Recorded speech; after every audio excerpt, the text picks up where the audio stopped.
ikoonid. Sain vist, jah. Nii, palun nüüd. Aitäh, Eha. Ja sa võid kohe panna järgmise slaidi. Mina olen siis Kersti Peterson ja ma olen Eesti Sotsiaaltöö Assotsiatsiooni juurde kuuluva eetikakomitee liige. Ja nüüd juba läheb teine aasta. Ja meil on komitees kokku praegu 7 inimest. Ja tööks eetikakomiteele on eetiliste dilemmade lahendamine, kui neid tekib. Eestis ei ole suurt praktikat, et keegi kellegi peale väga kaebaks, väga oleks vaja eetikakomiteed nüüd juhtumeid lahendada. Selle 2 aasta jooksul on meile tulnud üks küsimus ja isegi seal ei oodatud vastust ja tuli üks seisukohavõtt, mis oli seoses vaktsineerimisega ja tegelikult rohkem selliseid lahkhelisid nii-öelda lahendada polegi olnud vaja. Küll aga on meil praegu käsil uue eetikakoodeksi väljatöötamine, sest eelmine sotsiaalala töötaja eetikakoodeks on juba aastast 2005.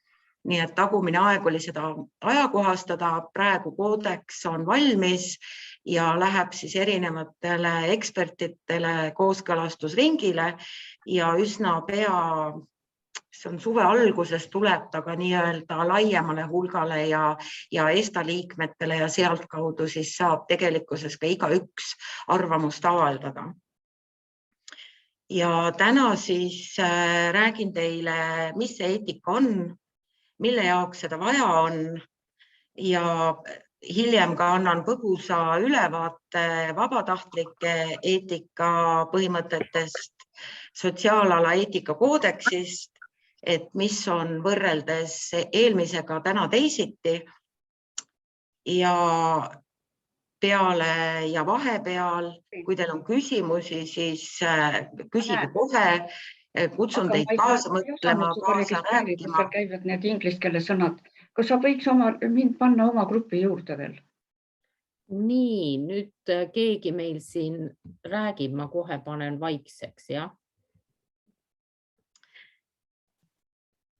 Et eetika puhul ei ole tegelikult peamine nähtuse olemuse mõistmine, vaid et tegelikult kuidas saada tubliks ja vooruslikuks inimeseks ja selliselt ka käituda. Siin esimesel slaidil on pisut kirjutatud tausta ajalugu ja me võime kohe minna teise slaidi juurde, mis on juba tunduvalt praktilisem. Et eetika on tegelikkuses praktiline distsipliin ja ta tegeleb selliste mõistetega nagu õige ja väär. Ja eetika uurimises on põhimõtteliselt 2 osa. Üks on teoreetiline pool ja teine on rakenduslik pool. Nüüd see teoreetiline ehk siis nii-öelda eetikateooria tegelebki üldiste teooriatega hea elu ja moraalsete kohustuste kohta. Ja ta analüüsib ja samas ka ehitab üles mõttesüsteeme, et siis selgitada meile toimijatele, kuidas elada moraalselt elu ning aidata selles kõiges orienteeruda. Ja just nimelt teooriaeetika puudutabki seda mõistet, mis on õige, mis on väär, mis on lubav, mida ei ole lubatud. Ja nüüd see teine pool ehk rakenduseetika käsitlebki konkreetseid moraaliprobleeme, mis elus võib ette tulla. No näiteks nagu surmanuhtlus, eutanaasia, abordi lubamine, mitte lubamine, kodaniku allumatus. Ja teooria ja praktika on selles mõttes omavahel tihedalt seotud, et üks ilma teiseta on täiesti kasutu. Ja kui me tegutseme ilma teooriata, siis võib öelda, et see on pime ja piirideta. Ja näiteks eetika puhul, kui veel üldiselt rääkida, siis ta ei olegi tegelikult ainult instrument mida teada ja kuidas elada, vaid et minu ja meelest on see ka väärtus iseenesest, et oluliste asjade teadmine sisemiselt pakub mulle rahuldust, et mul on hea tunne, et ma tean. Et näiteks, et miks me mõnikord teeme asju nii, aga mitte naa. Igapäevaelus me tavaliselt selliste küsimuste üle ei juurdle ja meie vastus enamasti on, et nii lihtsalt ei tehta. Nii lihtsalt need asjad ei käi, tehakse just nimelt niipidi. Aga miks ei tehta? Või kes ütleb, miks ei tehta? Kas kuskil on see üles kirjutatud? Või on need hoopis meie sisemised reeglid? Et näiteks tuues vabatahtliku näite siia juurde, et kui te käite inimest kodus aitamas või temaga vaba aega veetmas ja te märkate tema kehal siniseid plekke juba korduvalt ja teil on võib-olla kahtlus, et keegi võib seda vana inimest kuritarvitada, siis tekib küsimus, kas te peaksite kellelegi teavitama? Kas te räägite? Kellele te räägite? Kas te otsustate üldse tegutseda või see pole teie asi tegutseda? Kas moraalselt on tegutsemata jätmine häbiväärne tegevus? Või siis ka suuremate ja raskemate juhtumite korral, kas peaksime minema riskile, et kedagi aidata? Ja kui suur see risk peab olema, et kas see on nõnda, et ilu on vaataja silmades? Ja kõikidele sellistele küsimustele ja ka endast sisemistele küsimustele püüab eetikakoodeks ja eetika olla abiks, et vastuseid leida. Ja eetika eelkõige kutsub üles mõtlema ja arutama, et mida üks või teine tegutsemisviis kaasa toob.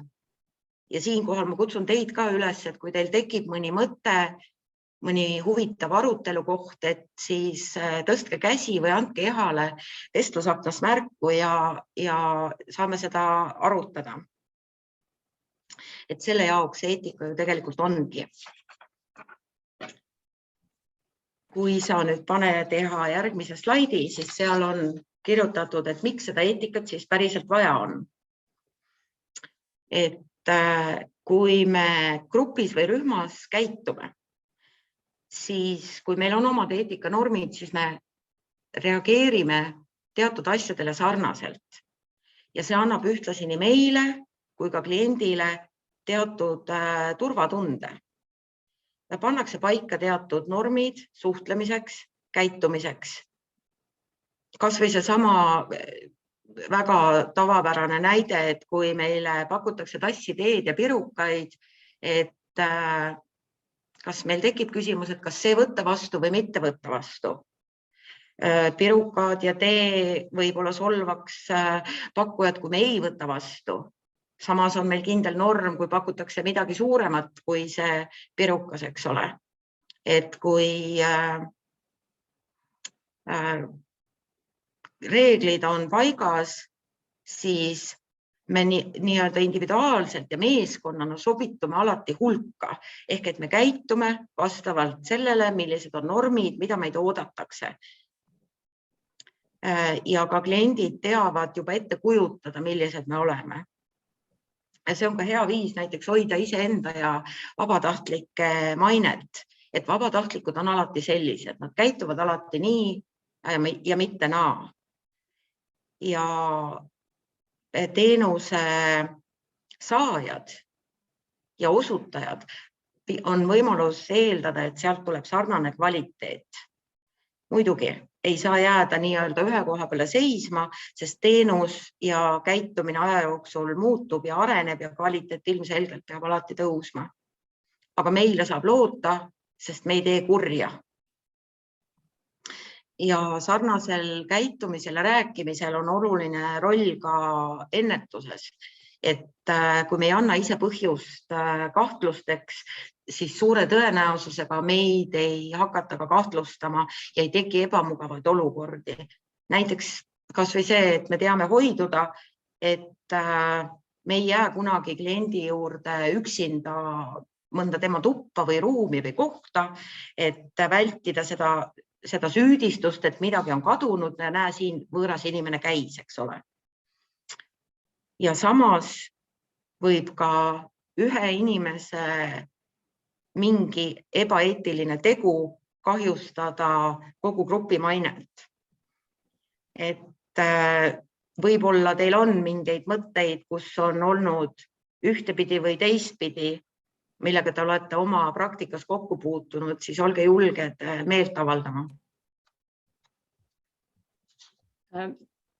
Kas ma võin kohe öelda siit ühe näite, et kui Muidugi. sa ütlesid, et ühe inimese käitumine võib kahjustada kogu grupi mainet, et kui meie seltsiliste projektiga alustasime, siis meie enda seltsilised minu teada ei ole miskit kahjustanud. Küll aga on mitte seltsiliste eelkäija, aga inimene, kes siis kasutades eakaid ära, on neid abistanud nii-öelda. Ma räägin siis sellest Liis Haaveli tondist, kes Eestis käib ja vaatamata kõigele endiselt ta loob ka tänastele seltsilistele halba mainet. Ega need nüüd ka, et tulevad ja tahavad ära kasutada. Et ma ei teagi, kas see on küsimus, see on nagu kommentaar, et vaata, et ta ei ole ju meie grupist, aga ta teeb meie elu ja meie töö palju raskemaks. Ja mingil põhjusel see negatiivne valekäitumine, see elab nii pikalt ja ma ei tea, kas ta jääbki elama. No tegelikult on sama mõttega ja sotsiaalala töötajate hulgas tegelikult, et see üks väike tilk tõrva jääb nii kauaks sinna meepotti, et see on nagu nendele nii-öelda headele päris suur väljakutse, et ennast hoida pildis ja seda positiivset kuvandit hoida ja luua ja reklaamida nii-öelda, eks ju. Sest Liis Haavel ju tegelikult ei ole vabatahtlik. Tema ei kuulu mitte kuidagi, mitte ühelgi viisil, eks ole, mitte ühtegi heasse gruppi. Ja, aga siis sa võid panna põgusaks hetkeks järgmise slaidi. Siin on lihtsalt näitlikustamaks teile pilt, et ma vaatasin internetis vabatahtlikke, otsisin eetikakoodeksit ja leidsin 2 väga põnevat käsiraamatut ja ehabaas nende autor mõlemal, et ma panin teile lihtsalt siia logod, et üks on see vasakpoolne abiks alustavale vabatahtlikule ja teine on siis värskem versioon seltsilise käsiraamat, et selle ettekande lõpus on mul kasuliku kirjanduse lingi, need lehekülg ja seal on need raamatud linkidena olemas ka.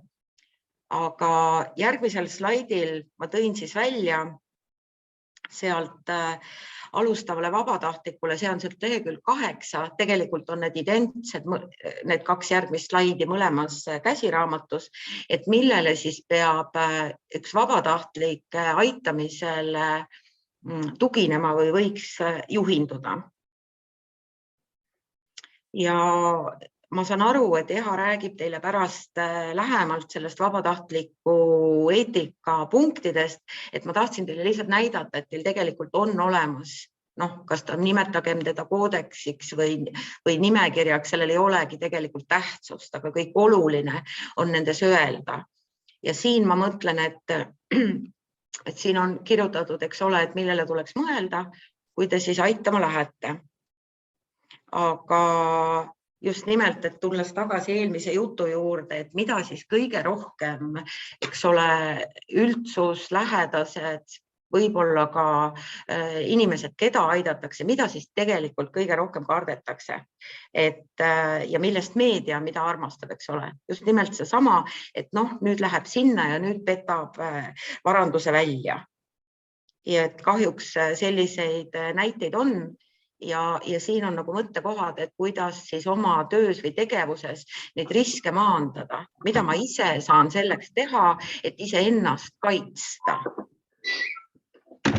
Et siin ei olegi otsest reeglit, sest iga eluolukord on, eks ju, erinev, aga põhimõtteliselt, et ei jää üksinda tuppa.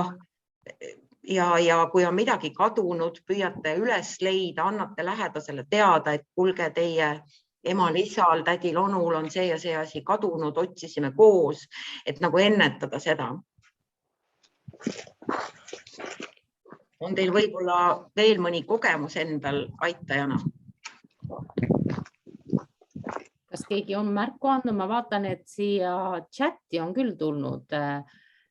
Kerli on jaganud oma kogemust, kus koduhooldajana taheti lähedase poolt tõmmata peretülisse. Olin konkreetne ja jäin õnneks kõrvale, aga siin võib ka libastuda ja hakata tegelema kliendi isiklike probleemidega. Et selline kogemus Kerlilt. Jah, ja seda oleme me vabatahtlikega ka rääkinud, aga kas keegi käega ka märku andnud? Ma kõiki ei näe. Ma ei tea, kas sa, Kersti, näed sealt? Ma just vaatan, lugesin Kerli seda kommentaari ja kätt ma ei näe, aga see on tõesti, eks ju, et omavahel kokku leppida reeglid, millest hoiduda ja alati on ka hea, eks ole, öelda, et ma olen küll vabatahtlik, aga samas olen ma ikkagi teile siin abiks, et ma ei ole, et ma nii-öelda teen tööd, et ma teen seda vabatahtlikuna ja ma ei saa sekkuda, eks ju. Et see võib olla teinekord päris keeruline, kui õhutatakse veel takka ka, et ütle sina ka midagi. Et sellepärast ongi hea endal kokku leppida sisemised normid, et kohe esimese hooga kategooriline ei ja endal on ka pärast lihtsam. Aga siia juurde, ma panen siit chati kõrvale natuke, ma mõtlesin tuua sellise näite teile hoopis, et palju räägitud koopamehe näide. Et mida siis teha, kui klient ei võta talle pakutud abi vastu. Nüüd uues sotsiaalala eetikakoodeksis on ka rohkem püütud seda osa ja inimese poolset lähenemist lahti kirjutada. Et kui inimene keeldub abist, et kelle eetikat me siis arvestame? Kas me jätame ta rahule, sest tema tahab nii olla ja meie arvame, et nii ei ole mõistlik. Kas kumma eetika on olulisem? Või on see, et me jätkame ikkagi inimese aitamist, sest ütleme ka meie arvates või ütleme sotsiaalse selle keskkonna arvates ta elab allapoole väärtustatud normi. Ehk et ta siis elab koopas, et inimesed ju tavaliselt ei ela koopas. Et kui kaugele me jätkame oma abi pakkumisega, abi võimaluste väljaselgitamisega? Kas me kaasame teisi spetsialiste ja isikuid? Et nüüd just nimelt selle eetikakoodeksil seal on selline rõhuasetus, et me justkui ei tohiks järele anda, sest inimene võib olla oma olukorraga nii harjunud, et ta ei oskagi enam midagi paremat tahta. Ja tal võib olla ka teisalt hirmmuutuste ees. Ja see on ju tegelik inimlikkuse näide, eks ole. Et kas või see vabatahtlike juurde, et kui klient vajab hooldekodusse paigutamist, aga ta ei taha seda. Ja klient ei mõista, et temal on tegelikult hooldekodus parem. Võib-olla ka lähedased ei mõista, aga tihtilugu on see vana inimene, kes ei mõista, et sellisel juhul peab ikkagi jätkuvalt delikaatselt selgitama, miks on vaja, kuidas on vaja, võib-olla ka vaatamas käia eelnevalt, et lähme jalutame, lähme vaatame seda kohta ja kui inimese teovõime ei ole piiratud, et siis ta peab tegelikkuses saama ise otsustada, aga teda on kindlasti vaja suunata ja tal on pakkuda vaja erinevaid valikuid. Et kas teil on mõni selline olukord ette tulnud, et teie näete, et peate kindlasti aitama, teie aitamine on nii-öelda õige, aga klient seda ei taha? Nii, kas kellelgi on selles osas kogemust olnud? Minu meelest see ei ole nii väga haruldane, kui on vaja minna hooldekodusse ja tegelikult inimene ei taha, tahab võimalikult kaua kodus elada. Ja vabatahtlike abil võib-olla seda saabki pikendada, mitte võib-olla, vaid meie piloot ju näitas, et saabki, aga see eeldas väga tugevat koostööd erinevate osapooltega, aga kas keegi tahaks jagada oma kogemust? Mina tahan jagada, Väga hea. et mul oli selline situatsioon, et mulle helistab juba mitu korda hooldekodust inimene, kes tahab oma koju saada. Ta on meesterahvas, ta saaks nagu hakkama, tal on oma maja ja ta läks sinna sügisel viidi hooldekodusse, kui ilmad külmaks läksid, et ta nagu seda kütmist ei oleks omas majas ja nüüd ta tahab hirmsasti koju saada, päike paistab ja helistab muudkui, kuidas mina saaksin teda aidata. Ma sain aidata ainult nii palju, et ma helistasin sotsiaaltöötajale ja küsisin, kuidas olukord on. Aga jah, ta ütles nii kurvalt, et vana mees tahab ju koju ja tal on muidugi naine ka, naine on natukene isegi vist hullemas seisukorras kui ta ise. Selline situatsioon.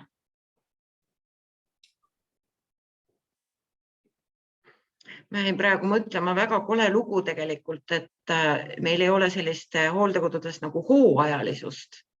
Ma usun, et see oleks väga teretulnud asi, kui suvel saaks inimesed oma kodus elada, kus ei ole just nimelt seda kütmist ja külmetamist. Jah, tal ongi selline probleem. Ja ta ütleb, et isegi tal on rahaliselt võimalik toetada, kui keegi lihtsalt tuleb teda vaatama ja toetama mõnes tegevuses isegi, et tal on vaja seal ühte-teist võib-olla teha, et siis ta on nõus, aga ta ei leia kedagi, ise ta ei leia kedagi, sotsiaaltöötaja ka ei leia. Mina olen ka ühe silmaga vaadanud seda, no ei leia. Ka ei leia, kes läheks tegelikult talle appi.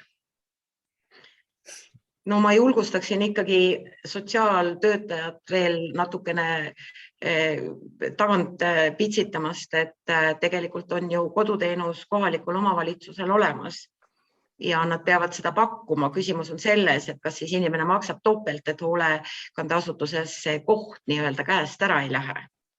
Et seal võib hoopis see teema ka olla.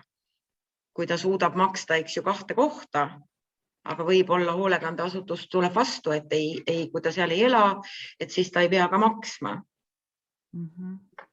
Mina mõtlesin, et vaata, see on nagu vabatahtliku seltsilise töö nagu ei oleks, seal on natukene rohkem vaja teha, et see läheb väga raskeks, et ma seda seltsilise tööks ei jätaks. Ei, ma just pidasingi silmas, et teie saate öelda lihtsalt jälle veel korra edasi, et loomulikult teie ei saa tema eest seisma hakata, seda peaks tegema tema perekond, eks ju. Just, et mul on nii kurb on kuulda seda, kuidas ta ütleb, et vana mees tahab ju koju ja päike paistab. Ja, no see on nüüd see teema, et eks me nende kurbade teemadega puutumegi kokku ja võib-olla ka see eetika normide teadmine aitab ka nende kurbade olukordadega paremini toime tulla. Ma vaatasin, et chatis oli ka Irinal märge või kirjutas, et tema puutub tööalaselt kogu aeg olukordadega, sarnaste olukordadega kokku. Ja võrdleb siis koduhooldust Inglismaaga, kuhu meil on siis pikk tee minna. Ma ei tea, kas Irina tahad sa midagi öelda meile täienduseks siia? Ma võiks kommenteerida, et see on väga tihti, kus inimesed mingil hetkel saavad aru, et nad peavad hooldekodusse minema, et kas siis taastamiseks peale haiglat, aga suurema osa on niimoodi, et see pilt, mis neil on hooldekodust ja kodust, on 2 erinevat asja. Ja siis nad nagu pettuvad kergelt ja siis on see tung koju tagasi minna suurem. Nagu ma saan kodus tegelikult ju hakkama. Reaalselt see kodus hakkama saamine peab väga suure abivajadusega olema. Et ma tean, et koduhooldus Eesti mõistes on see, et kus käib hooldaja kord päevas või kord nädalas aitab tal toitu tuua, aga seda on ikkagi vähe. See peab olema palju suurema mastaabiga, et inimene saaks kodus elada nii kaua kui võimalik, kas või oma viimse hetkeni. Et selle maani on meil väga pikk maa minna kahjuks. aga õnneks oleme me esimesed sammud astunud. Kindlasti, jah. Kindlasti, jah. Nõus, ja Aalil on ka käsi püsti. Aali või Kersti, tahad sa kommenteerida midagi siia juurde praegu? Ei, ma just kuulasin, et tegelikult see on täiesti pretsedent, et probleem on ju, või soov on ju ühiskonnas olemas, et huvitav, et see peaks saama kuidagi laiemat kõlapinda, et inimesed võiksid suuta kuidagi vabamini hoolekandeasutuste ja oma kodude vahel liikuda, eks ole, või ütleme, see kohaliku omavalitsuse abi peaks olema tihemini ikkagi kui korra nädalas, et kõiki aspekte vabatahtlikud ei jõua ju katta, eks ole. Ja kindlasti. Aga Ali, sinul oli käsi püsti. Ja, et mina tahtsin ka natukene oma kogemust jagada, et minu kuidas ma ütlen, siis abivajaja või ma ei oskagi hästi öelda alati, kes see siis see teine pool, eks see on. Et meie jutuajamistes on ka hästi palju seda teemat, et miks nad mind sealt kodunt ära tõid ja ma oleks ise ju hakkama saanud ja seda kõike, ilmselgelt nagu mina näen ja leian, et tal on nagu omajagu palju lihtsam, aga tal ei meeldi see hooldekodukeskkond ja siis ta on parasjagu õnnetus ajal. Et nagu lihtsalt ma kasutan praegu juhust, et seda vaeva enda seest nagu välja rääkida, et ma püüan talle nagu toeks ja lohutuseks olla, aga mul on kahju vaadata seda ja võin näha, et mismoodi inimene nagu on õnnetu sellepärast, et ta pandi nüüd hooldekodus, et ta nii väga tahaks oma kodus olla ise. Võib ma põrgatan, Aali, sulle korra tagasi, et see teema tõusis meil ka ühel koolitusel, kus minu partnerkoolitaja oli Tiina Tambaum. Ma usun, et siin olijatele kõigile väga tuntud nimi. Ja arutasime Tiinaga, et mis me siis teha saame vabatahtlikena siis inimesega, kes seal hooldekodus on, aga tegelikult väga ei taha olla. Et meie võimuses ei ole teda kohe koju viia, ainuke, mis me saame teha, on anda märku sotsiaaltöötajale, kui et see teema on üleval. Aga tegelikult me vaatasime näiteid, kuidas on võimalik aidata luua sidet oma lähedaste ja perega, aidata tal näiteks Skype-kõne teha, selliseid võimalusi või siis, kui tal on see kodus olnud aed, et teha ikkagi hoolekandeasutuse juhile koos ettepanek, et kas on võimalik koos lilli istutama minna või püüda teda mingitesse kogukondlikesse tegemistesse viia, kui see tema tervis vähegi seda lubab. Nii et vabatahtlike võimuses on tuua seda rõõmu natuke ja mingile muule teemale mõtlemist ja näidata neid võimalusi, kuidas sa saaksid ka hooldekodus tegeleda asjadega, mida sa kodus tahad teha. Et võib-olla sellised, aga meil täna ei ole aega siin pikalt sellest rääkida, aga lihtsalt siin natukene saab ka vabatahtlikud teha, et seda meeleolu tõsta, kuigi see ei ole kindlasti kerge, inimesed on väga erinevad. Aga Kersti, ma annaks nüüd sõna sulle, et lähme edasi. Võtame järgmise slaidi siis. Et siin teie ees on nüüd uue eetikakoodeksi punktid. See esimene eetikakoodeks Eestis 2005 ja ka tänane on selle koostamisel on siis tuginetud rahvusvahelisele dokumendile eetikapõhimõtted sotsiaaltöös, et see on nagu kõige alus ja selle põhjal on koostatud siis Eesti koodeks.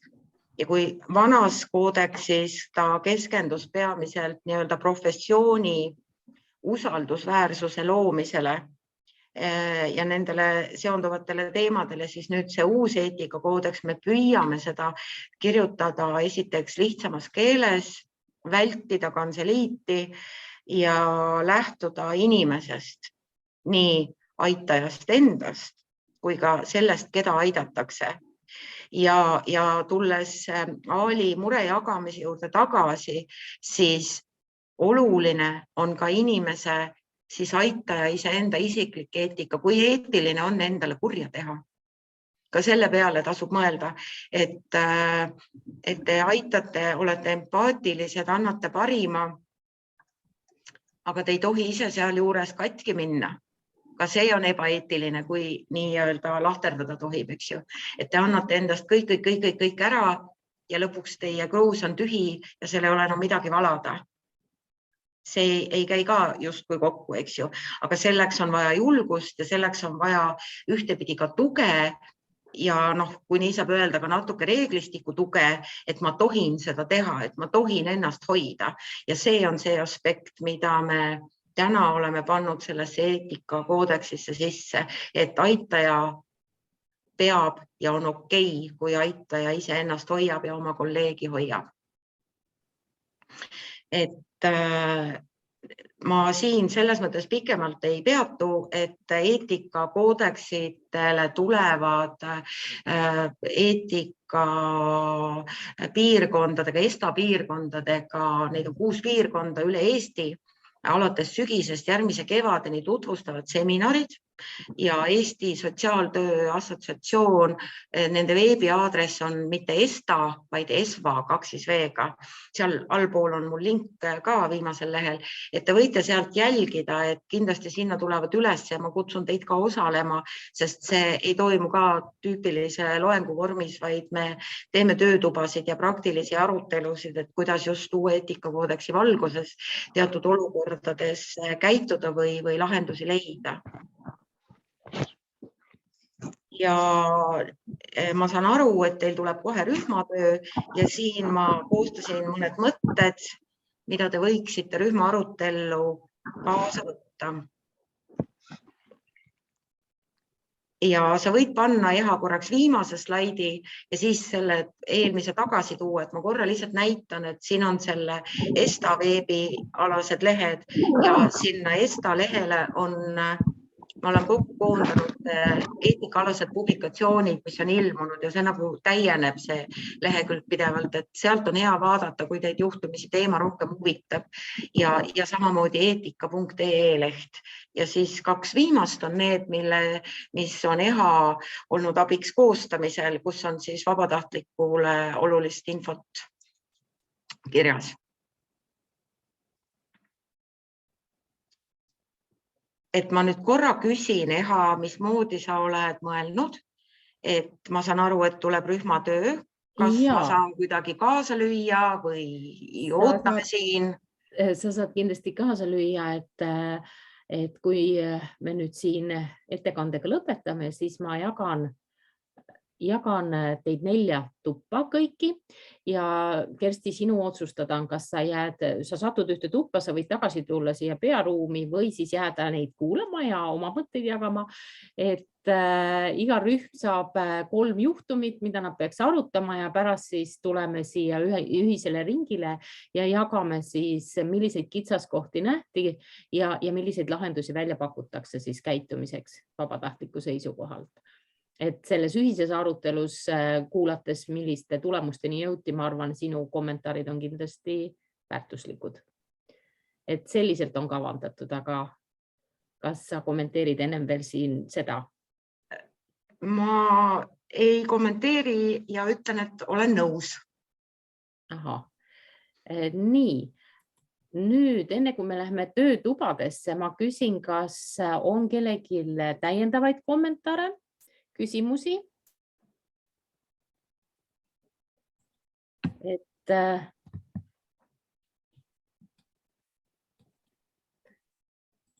sel juhul ma jagan teiega nüüd sellist asja nagu Google Drive'i link, kuhu ma olen selle meie kodutöö pannud.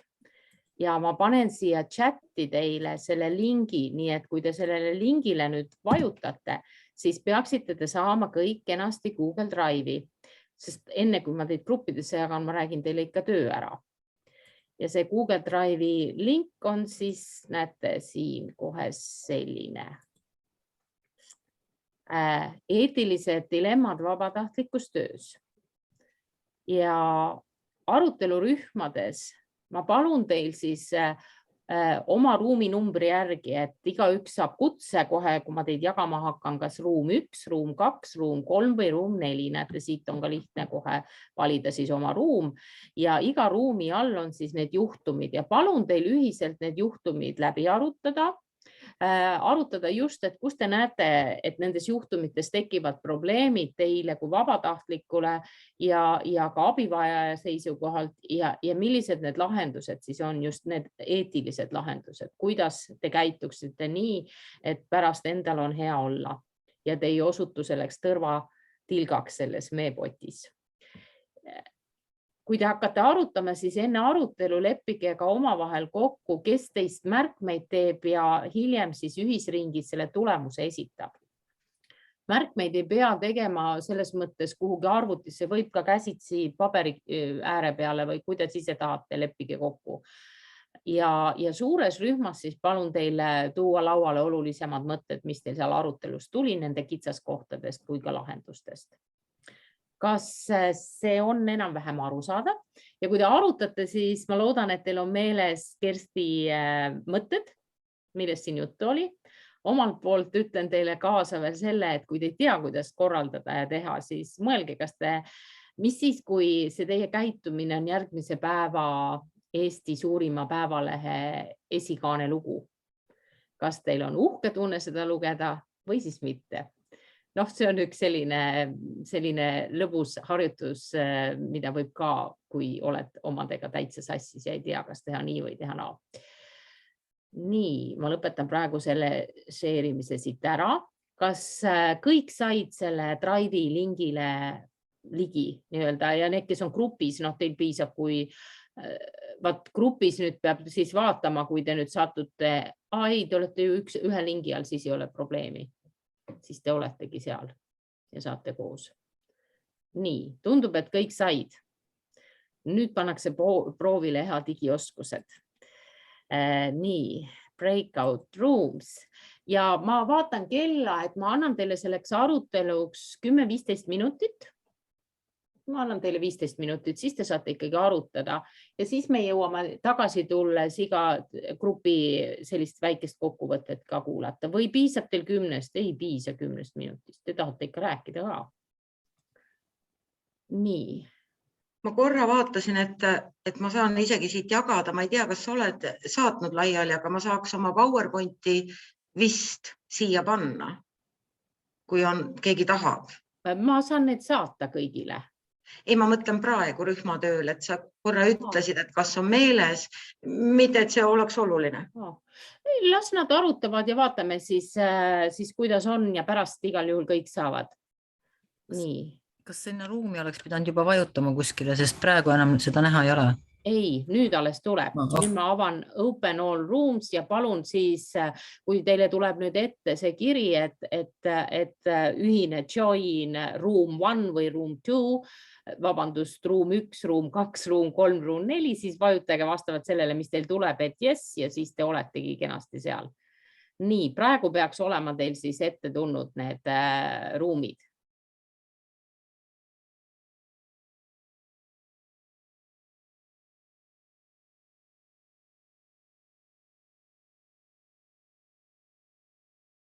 No nii, ma vaatan, mõned on veel siin.